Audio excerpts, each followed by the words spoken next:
కన్నీటిలో ఆశల జ్యోతి వెలిగించావు. అణగారిన వాడికి నువ్వు ఆదరణయ్యావు. అక్షరాల ఆయుధంతో ప్రపంచం మార్చావు. అణచివేత గోడలు నువ్వు కూల్చినావు.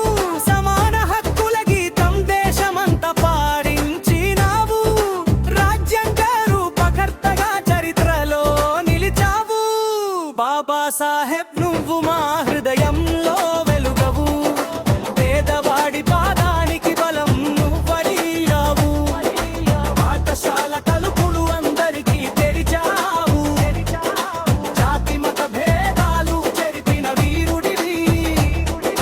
జై భీమ్ నినాదంలో జీవించే దేవుడివి. నీ చూపిన దారిలో నడిస్తే చాలు. స్వేచ్ఛ సమానత్వం మన చేతుల్లోనే ఉంటాయి. ఈ కలల భారతం మన కళ్ళ ముందే నిలుస్తుంది. జై భీమ్ నినాదం గుండెల్లో మోగుతుంది. జై భీమ్ అమ్మా అక్కడి జ్యోతి వెలుగుతుంది. నీ ఆశయాల మార్గం ఎప్పటికీ నిలుస్తుంది. జై భీమ్ మనసారా పలుకుదాం. సమానత్వ భారతం కలిసి నిర్మిద్దాం.